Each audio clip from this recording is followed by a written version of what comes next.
En aquel tiempo los 11 discípulos se fueron a Galilea, al monte que Jesús les había indicado. Al verlo, ellos se postraron, pero algunos dudaron. Acercándose a ellos, Jesús les dijo: «Se me ha dado todo poder en el cielo y en la tierra. Id, pues, y haced discípulos a todos los pueblos, bautizándolos en el nombre del Padre, y del Hijo, y del Espíritu Santo, enseñándoles a guardar todo lo que os he mandado, y sabed que yo estoy con vosotros todos los días hasta el fin de los tiempos». Palabra del Señor. Gloria a ti, Señor Jesús. Hoy la Iglesia celebra la solemnidad de la Santísima Trinidad. Es una de estas grandes fiestas que coinciden con el final del tiempo pascual, habiendo entrado ya en el llamado tiempo ordinario. La Ascensión, Pentecostés, la Trinidad y el Corpus Christi. ¿Qué recordamos en la Trinidad? Primero, el dogma, luego las consecuencias espirituales. ¿Qué recordamos en la Trinidad? Que nuestra fe es en un solo Dios con tres personas distintas: Padre, Hijo y Espíritu Santo. Cuando San Patricio tuvo que ir a evangelizar Irlanda, él que había pasado varios años de su juventud esclavo de un druida en Irlanda, había sido secuestrado de la casa de sus padres en Inglaterra.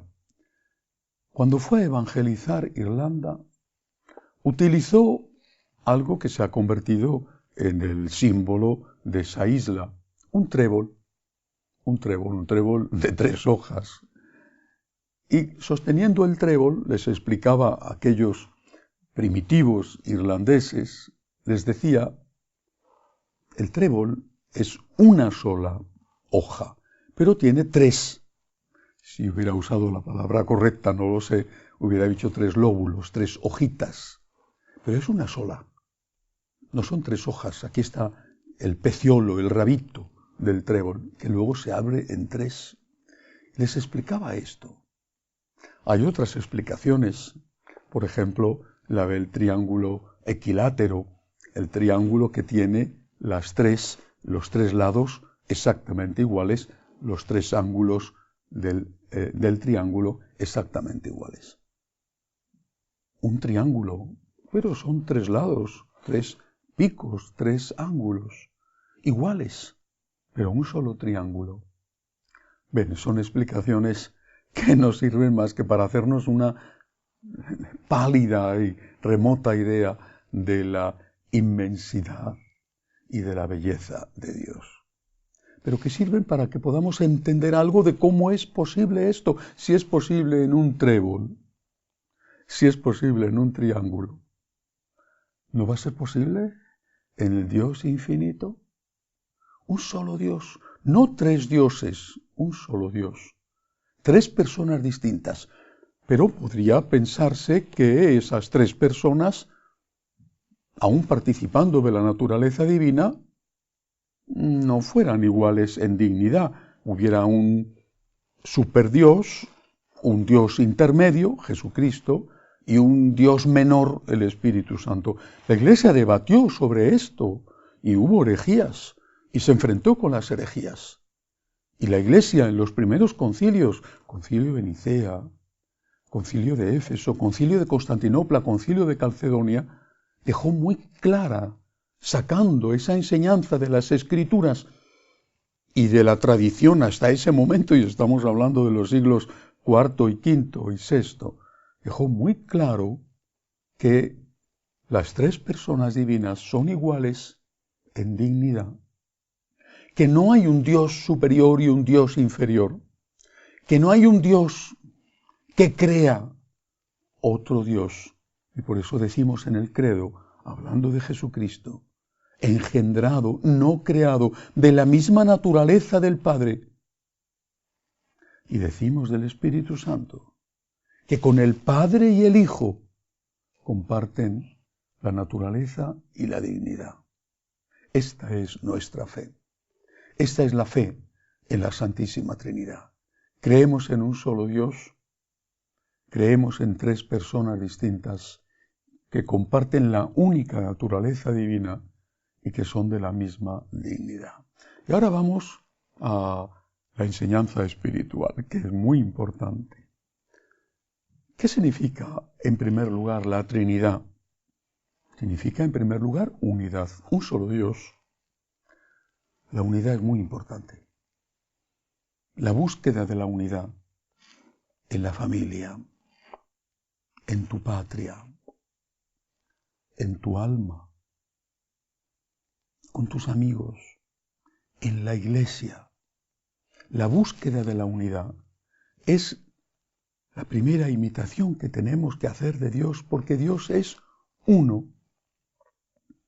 El Señor, terminada la última cena, antes de salir para el huerto de los olivos, antes de comenzar su camino hacia la cruz, hace esa extraordinaria oración que es conocida como el Testamento de Jesús, que recoge San Juan en su Evangelio. Estaba allí, lo escuchó. En esa oración el Señor le dice al Padre, hablando de nosotros y a nosotros, que sean uno, como tú y yo somos uno, que sean uno, para que el mundo crea. Y dice, para que su alegría sea perfecta. Trabajar por la unidad. No solamente es trabajar por la evangelización, sino que es trabajar por nuestra paz y por nuestra alegría. Cuando hay unidad, está el Señor en medio nuestro y Él es el cielo en la tierra. Cuando no hay unidad, lo dice el lenguaje popular. Cuando no hay unidad, ¿qué existe? División. ¿Y qué decimos? Esta casa es un infierno, porque no está Dios, está el demonio, división. O decimos, aquí no hay quien viva, porque no está Dios, está el pecado, división. Por lo tanto, el trabajo por la unidad es el primer trabajo que tenemos que hacer para imitar a Dios, que es uno, y también para trabajar con eficacia para la evangelización. Pero Dios es uno y a la vez es distinto. Tres personas. El Padre no pretende subyugar al Hijo, o ambos subyugar al Espíritu Santo, o aliarse el Padre y el Espíritu contra el Hijo. No. Son distintos. Si se pudiera decir, empleando unas palabras que no sirven nada más que como remotísima aproximación, la diferencia enriquece, les enriquece. El Padre no quiere que el Hijo se despersonalice, ni ambos quieren que se despersonalice el Espíritu Santo. La diferencia enriquece. Hay un respeto a la diferencia. ¿A qué diferencia? A la legítima diferencia. Y eso también es una lección para nuestra vida cotidiana. No es nada fácil. Al contrario, creo que es bastante difícil. Y es bastante difícil saber hasta dónde tienes que ceder en el respeto a la diferencia. Hasta dónde tienes que ceder en el respeto a la diferencia que representan tus hijos adolescentes.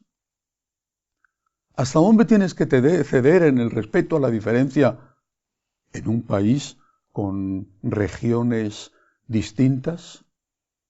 ¿Hasta dónde tienes que ceder en el respeto a la diferencia en la iglesia?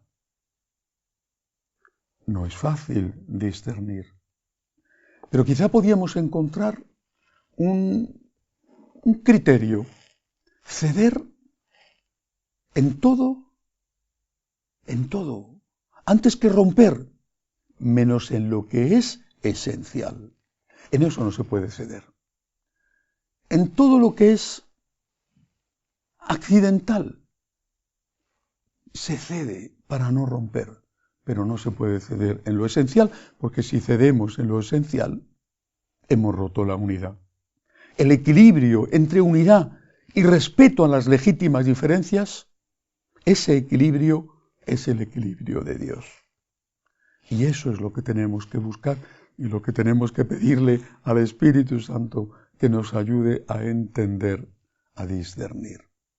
Respetar las diferencias, pero no hasta el punto de que se rompa la unidad.